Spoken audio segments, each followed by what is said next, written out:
Coucou, allez, on va aller voir ce qui va arriver une certaine journée au mois de mai. Le... Donc, je sais pas si tu vois bien, le 18. Qu'est-ce qui se prépare pour toi le 18 avec l'oracle qui craint du boudin? J'espère que tu vas bien, que tu as passé un bon week-end. Je ne sais pas si tu fais le grand pont de ce week-end. Hop, on va aller parler de ta séparation que tu as en cours. Ok? Il y a quelque chose qui va bouger pour toi le 18 mai. Alors, en gros, c'est demain. Enfin, c'est demain. C'est dans très très peu de jours. Ouais, ça a été un échec, hein, cette relation. Ça a été compliqué. Il y a eu aussi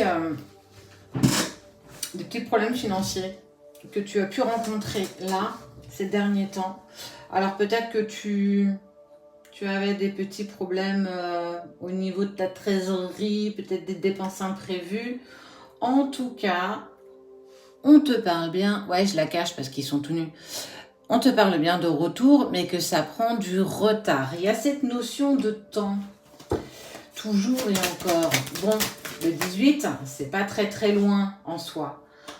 On voit qu'il va y avoir une réunion, ça veut dire qu'il va y avoir quand même un contact avec la personne de ton cœur, celle avec qui tu n'es plus.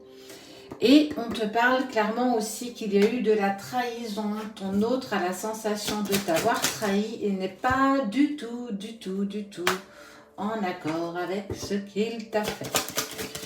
Ou ce qu'il t'a dit, ou ce qu'il n'a pas fait, ou ce qu'il n'a pas dit. On peut être aussi là-dessus. Clairement, on sent que ce retour va créer pour toi beaucoup d'instabilité. C'est peut-être pas forcément quelque chose que tu attends de sa part, parce qu'il est quand même... Alors, il y a la famille, mais pas que. Je vois surtout la rigidité de l'arbre, le fait que ton autre a parfois tendance à ne pas accepter qu'il ait eu tort par rapport à certains propos qu'il a pu avoir envers toi, et on sent que toi, quand il va y avoir ce retour, tu vas clairement te protéger, tu vas te mettre un bouclier de peur de souffrir encore à nouveau.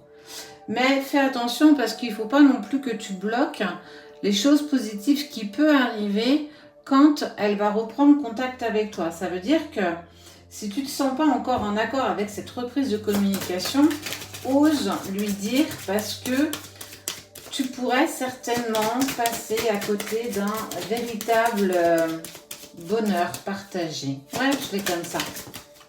Voilà. J'ai conscience que c'est douloureux, que ça a été douloureux, mais qu'il y a quand même une envie de changement vraiment dans son comportement.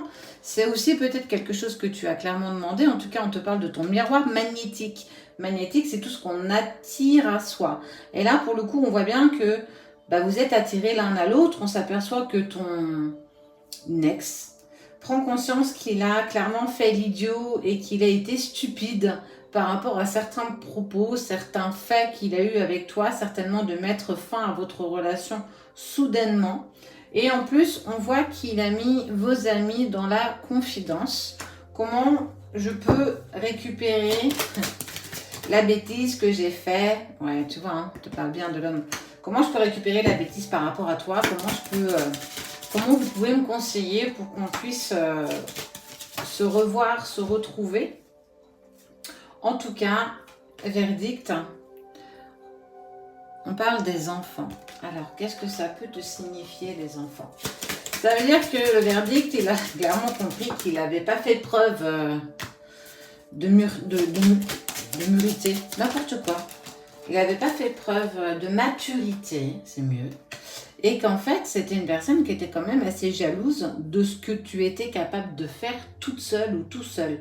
En fait, il avait la sensation de ne pas être à ta hauteur. Il a compris totalement la valeur que tu avais, mais ça a été compliqué, certainement. Alors, le côté argent, ça peut être lui. Ok, d'accord, je l'ai. Est-ce que du coup, ton autre ne gagnait pas moins bien sa vie que toi et que toi, tu as toujours été dépendant ou dépendante de toi-même et que tu n'avais besoin de personne. Tu as une certaine indépendance. Je tourne les mots. Ça a l'air d'être le cafouillis dans son esprit parce que pour le coup, j'arrive pas à trouver les bons mots et c'est clairement ce qu'il fait. Il y a eu cette sensation d'infériorité par rapport à toi sur la notion financière peut-être, ou du moins que toi tu t'en sortais beaucoup mieux que lui, quel que soit l'aspect, que ce soit professionnel, financier, mais aussi de gérer ton quotidien, que tu dépends de personne en fait. Et il a été clairement jaloux de ça, mais aussi parce qu'il manque quand même de maturité. Et ça, il en prend conscience. Il a envie que les choses changent par rapport à vous. Je vais la cacher celle-ci aussi, parce que bon, elles sont encore tout nues. On voit que lui, il a peur que tu ne reviennes pas. Et si tu ne reviens pas, ce sera une véritable fatalité pour lui. Il y a toujours de l'amour entre vous deux, malgré cette tension que tu peux ressentir actuellement. Même lui, hein, on sent que c'est chaud pour lui. Ce qui est sûr, c'est que le 18, il va reprendre contact avec toi, que ce soit par téléphone, internet, sur les réseaux. Et en plus, il a demandé conseil auprès de vos amis, de ta famille. Il a compris qu'il avait fait n'importe quoi, qu'il avait été bien trop rigide par rapport à toi, sur des propos, sur des conversations que vous avez pu avoir. Et que clairement, c'est très annonciateur de vos retrouvailles. En tout cas, il y a une remise en question de sa part. Et surtout, j'ose venir vers toi.